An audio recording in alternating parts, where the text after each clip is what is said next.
Hello viewers, thank you for joining me.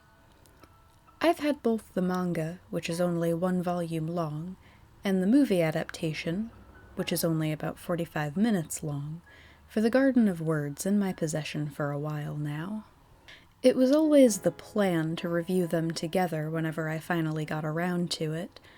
There haven't been too many series yet where I've reviewed both the manga and its anime adaptation. There have been a few where I've seen both, but it didn't feel like I had enough to say about the second one once I'd reviewed the first. There just doesn't seem to be much point if it's too repetitive. The other option is to just make the second video a comparison of the first, which I'm not crazy about. Personally, I find that those kinds of comparison videos suck the enjoyment out of the experience a bit. But there's definitely going to be some of that here, so be warned for that. And you can expect spoilers for this one too. It's just too short to really talk about otherwise. The Garden of Words is actually split pretty evenly between our two protagonist stories, but we start with a boy named Takao Akizuki.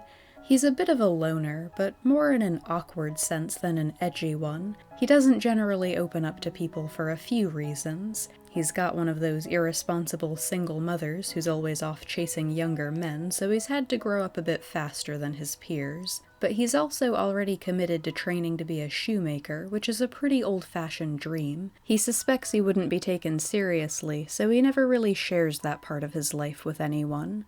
Akizuki's gotten into the habit of skipping his first class when it rains. Instead, he goes to the park and sketches shoe designs.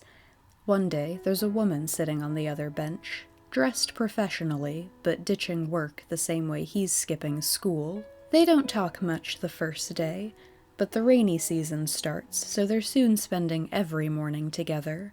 The woman never shares much about herself, but Akizuki starts opening up about his drawings and his dreams, and she encourages him the way no other adult ever really has. And though we don't know what it is yet, it's clear she's dealing with something too, and getting encouragement from seeing someone so young yet so dedicated to their dream.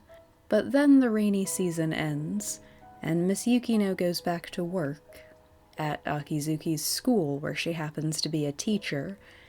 Or was, anyway. She's not coming back for long. She's mostly here to get her things in order before moving back to her hometown.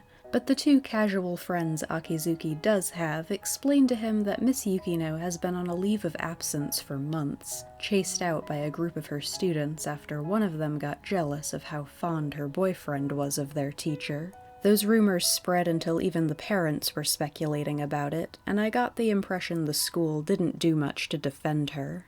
There had been snippets of scenes where we got to see Miss Yukino at home, looking troubled and depressed, but we start to really get into her head once this secret's been revealed, and I always find it fascinating to see how anxiety and depression manifest differently in different people.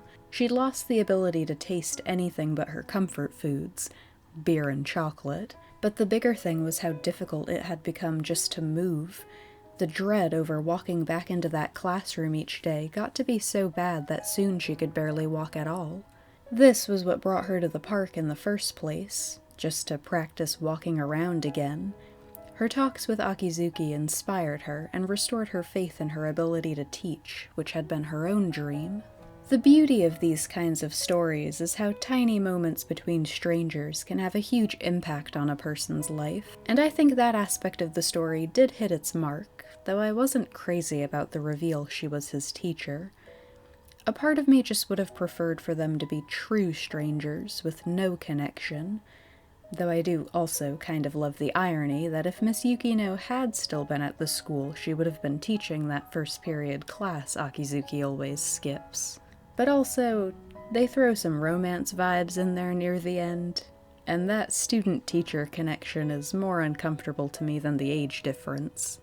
But I did really like both these characters. I think they were crafted well, seeing the ways they bounce off of each other.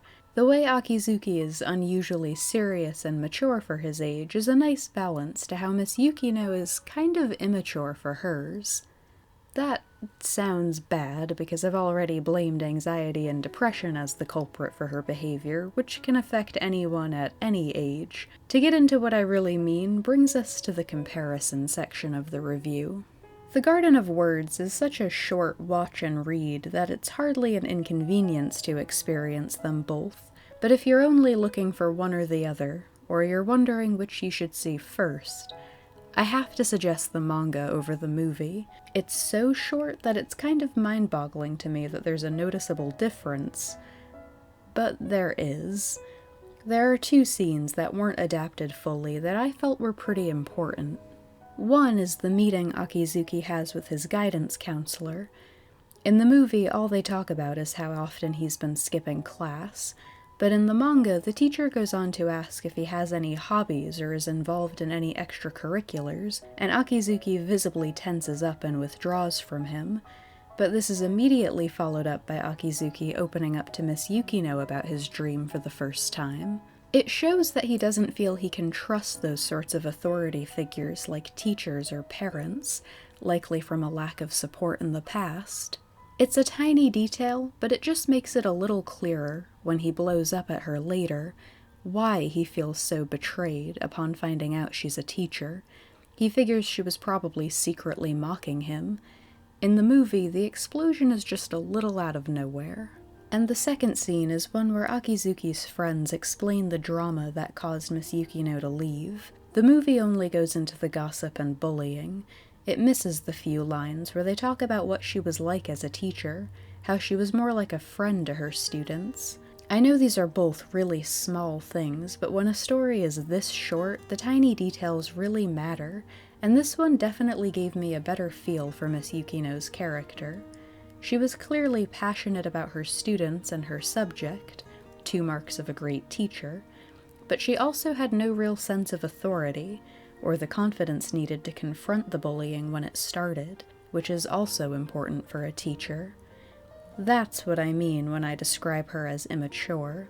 That line between student and teacher, child and adult, is a little thin where Miss Yukino is concerned.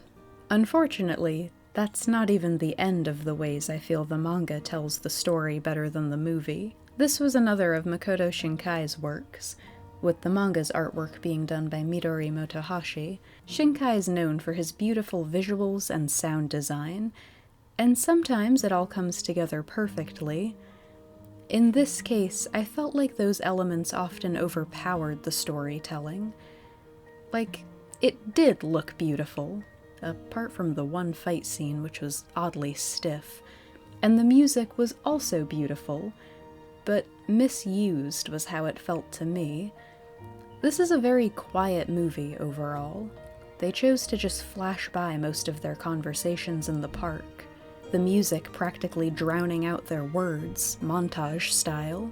Those conversations are the real heart of the story. You can't just montage past them. At least, you shouldn't. The Garden of Words wasn't bad by any means, but I do have to admit that this one didn't exactly blow me away. I do generally enjoy this type of story, seeing how a small moment between strangers can lead to something life-changing. In hindsight, I do have to also admit that seeing the movie didn't really add anything to the experience for me, but I don't regret reading it. I know I said it before, but I'll repeat that they're both so short that there isn't much of an argument for not checking it out. It may not have amazed me, but there was nothing despicable about it either. It's worth reading, at least once. Thank you for watching.